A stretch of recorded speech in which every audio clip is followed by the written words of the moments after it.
بسم الله الرحمن الرحيم.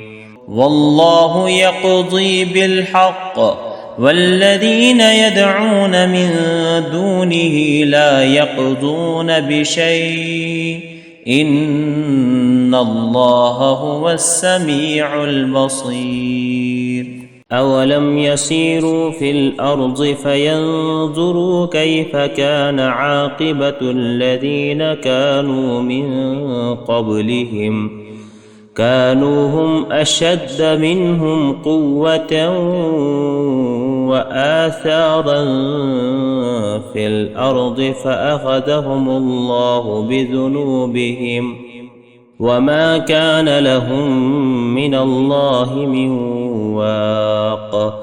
ذلك بأنهم كانت تأتيهم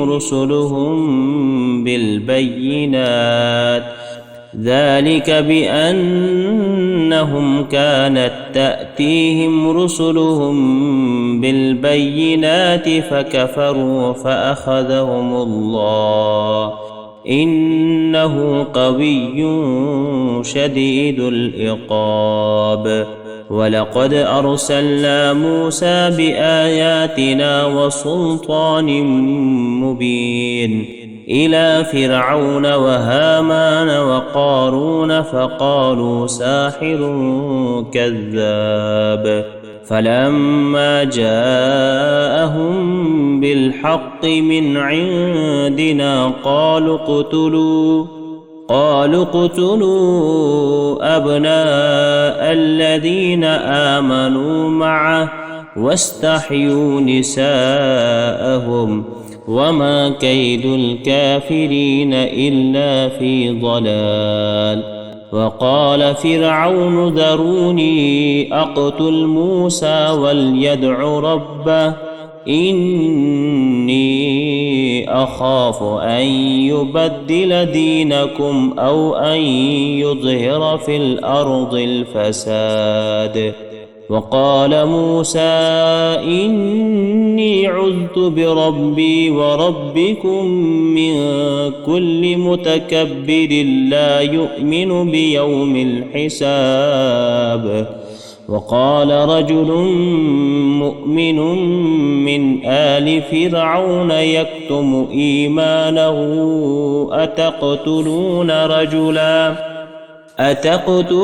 رجلا أن يقول ربي الله وقد جاءكم بالبينات من ربكم وإن يك كاذبا فعليه كذبه وإن يك صادقا يصبكم بعض الذي يعدكم إن الله لا يهدي من هو مسرف كذاب. يا قوم لكم الملك اليوم ظاهرين في الأرض فمن ينصرنا من بأس الله إن جاءنا. قال فرعون ما أريكم إلا ما أرى وما أهديكم إلا سبيل الرشاد.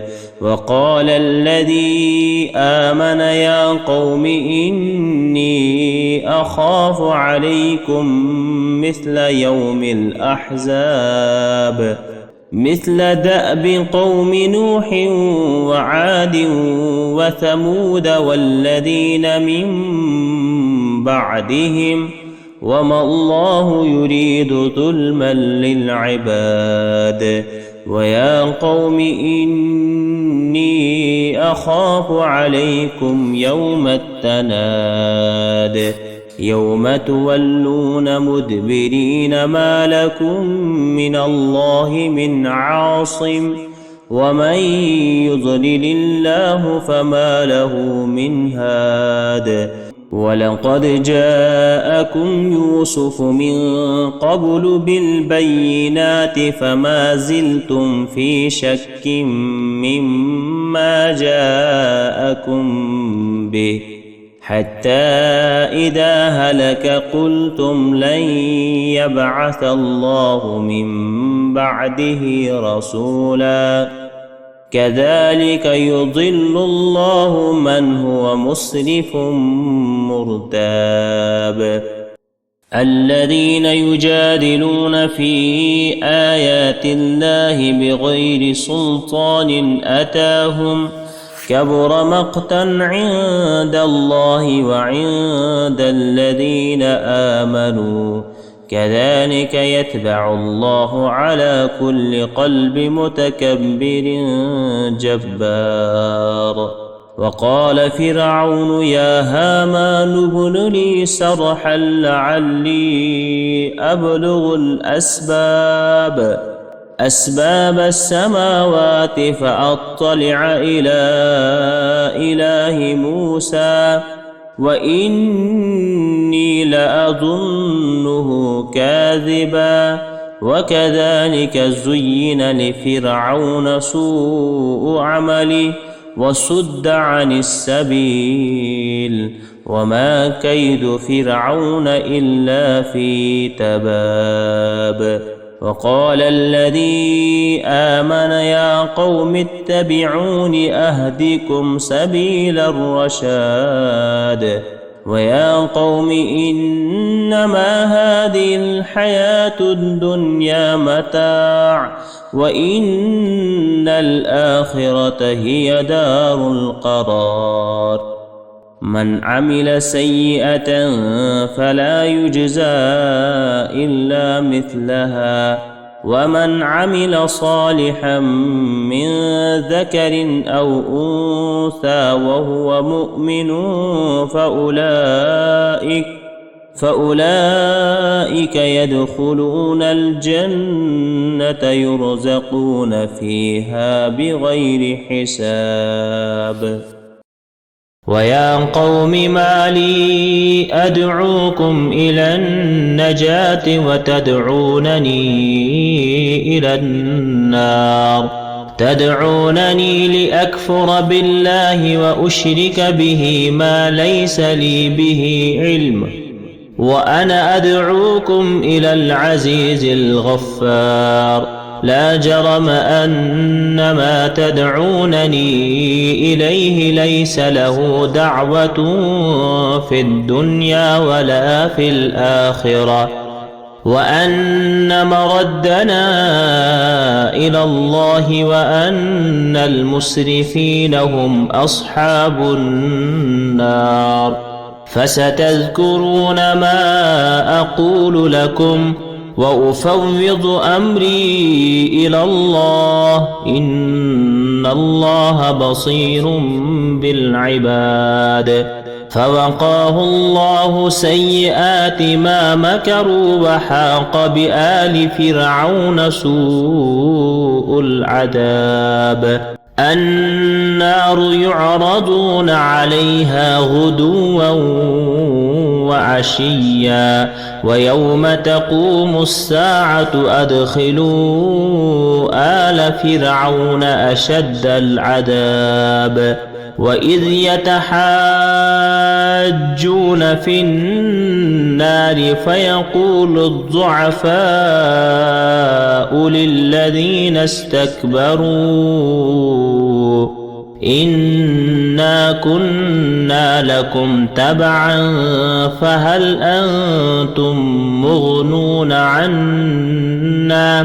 فهل أنتم مغنون عنا نصيبا من النار قال الذين استكبروا إنا كل فيها إن الله قد حكم بين العباد وقال الذين في النار لخزنة جهنم ادعوا ربكم يخفف عنا يوما من العذاب قالوا أولم تك تأتيكم رسلكم بالبينات قالوا بلى قالوا فادعوا وما دعاء الكافرين إلا في ضلال إنا لننصر رسلنا والذين آمنوا في الحياة الدنيا ويوم يقوم الأشهاد